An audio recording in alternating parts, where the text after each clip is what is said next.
Marie, bonjour Marie-Éloi. Bonjour Vous êtes, Marie-Claire. voilà, vous êtes la première, donc c'est Ravie. vous qui commencez. Merci d'être là. C'est moi qui vous remercie. Alors Marie, vous avez une petite présentation rapide. Vous avez débuté votre carrière professionnelle en tant que journaliste, C'est ça. donc 7 ans chez RFI. Et puis ensuite, quand vous avez eu votre fille, vous avez bien évidemment voulu lui offrir le meilleur. Et donc, n'ayant pas trouvé d'école à la hauteur de vos attentes là où vous habitiez, vous avez tout simplement décidé de créer une école Montessori sur vos terres bretonnes. Bon, c'était le début finalement de votre parcours entrepreneurial. C'était la première graine. Première graine, mais d'autres allaient pousser après. Donc la deuxième graine après, forte de cette expérience personnelle, vous vous êtes dit que finalement les femmes n'étaient pas suffisamment accompagnées quand elles voulaient entreprendre. Et donc vous avez dit tout de go, je vais créer un nouveau réseau et vous avez créé Femmes de Bretagne sur vos terres à nouveau. Et puis Femmes de Bretagne, c'était en 2014 et vous avez élargi Femmes de Bretagne à Femmes de territoire au pluriel en 2019. Mais entre-temps, et c'est pour cela aujourd'hui que je vous ai demandé de venir, vous avez créé également en 2016, si je ne me trompe pas, vous avez créé Bouge ta boîte. Et c'est Bouge ta boîte qui m'intéresse aujourd'hui plus particulièrement. Alors expliquez-nous ce qu'est Bouge ta boîte. En fait, Bouge ta boîte, c'est pour développer les entreprises portées par des femmes. Donc, c'est un réseau d'affaires où on va pouvoir se rencontrer, avoir des formations et surtout parler business, chiffre d'affaires, rentabilité, marge, mais aussi communication, enfin tout ce qui fait vivre une entreprise. Et Bouge ta boîte, je l'ai créé en 2016, comme vous l'avez dit, parce qu'en fait, il y avait énormément de réseaux féminins partout en France, mais fondés sur l'entraide, sur la création d'entreprises, et il n'y en avait pas business. Et Ah on oui. sait que c'est essentiel pour que l'entreprise vive. Et aujourd'hui, on a 70% des dirigeantes en France qui gagnent moins de 1 500 € par mois. Donc, il fallait absolument transformer ça et montrer toute l'expertise des femmes. Alors moi, j'ai trouvé ça très intéressant. D'ailleurs, on s'est rencontrés toutes les deux à l'occasion de Bouge ta boîte. Et j'ai trouvé très intéressant le fait que vous ayez justement cet axe business. C'est-à-dire qu'effectivement, il y avait à ma connaissance peu, voire pas, de réseaux qui étaient orientés là, sur ce sujet-là précisément, de dire on va faire du business, on est là pour faire du business. Et j'ai trouvé que c'était très, très bien orienté. Alors comment ça fonctionne ? Alors, Bouge ta boîte, c'est très simple. Il suffit de se rendre sur le site bougetaboîte.com. On a une réunion de présentation 2 fois par semaine. Là, on vous explique tout sur le réseau.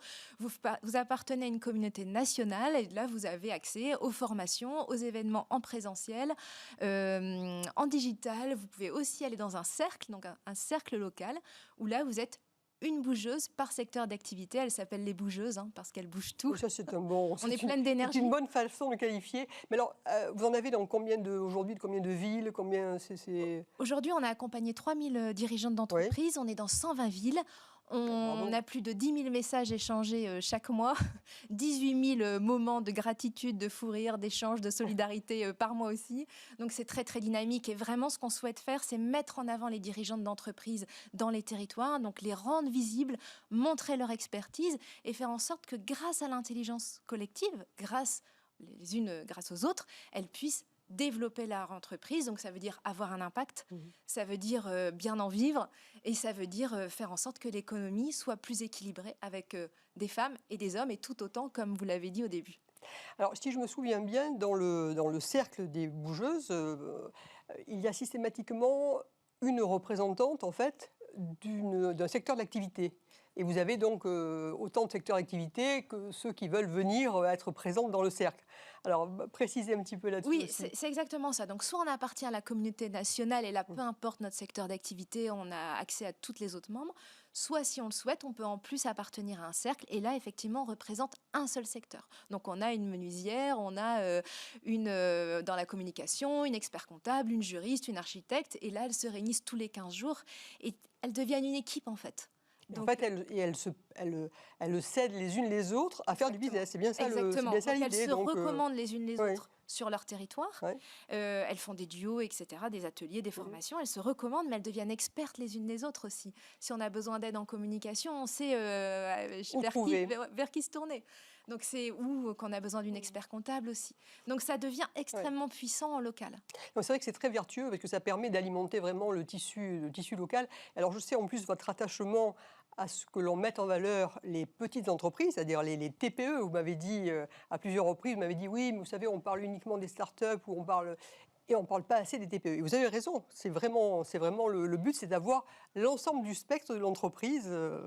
qui soient représentés. C'est ça, parce que quand on pense entrepreneuriat, souvent on pense start-up et c'est essentiel, ce sont des locomotives, mais 95% de l'entrepreneuriat, ce sont des TPE, les toutes petites entreprises qui représentent une bonne partie de la masse salariale en France, 20%, et qui surtout sont là pour dynamiser nos villes, nos territoires, donc ils créent de l'emploi, ils trouvent des solutions locales avec un impact écologique, social, sociétal.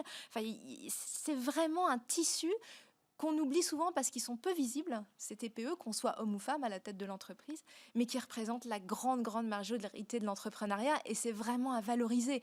Parce que, comme je viens de le dire, 95% des entrepreneurs sont à la tête de TPE. Et c'est vrai que trop souvent, malheureusement, on oppose finalement les petits, les grands. Donc on oppose la techno à d'autres activités plus traditionnelles. On oppose les grands groupes qui sont généralement pas appréciés non plus. Donc vous voyez, c'est bon. Alors qu'en fait, la richesse du pays, la richesse de l'économie, c'est l'ensemble. Il faut avoir des petits, des grands, des moyens, et puis les petits grandissent, etc. Donc c'est la beauté du geste. Voilà, je suis contre l'uniformité, que ce soit dans les COMEX, dans le management ou dans l'entrepreneuriat. C'est la diversité qui fait notre force et notre richesse. Et il s'agit de valoriser chacun et chacune à sa juste valeur. Écoutez Marie, merci pour ce témoignage qui est tout à fait passionné, engagé. Je suis convaincue que vous allez continuer de susciter beaucoup de vocations entrepreneuriales. Et j'espère que cette participation à l'émission Smart Women vous permettra d'être encore plus connue et d'être aidé par celles et ceux qui peuvent le faire et qui vont accompagner vos initiatives. Donc, merci beaucoup Marie, continuez. Merci pour votre soutien Marie-Claire, merci.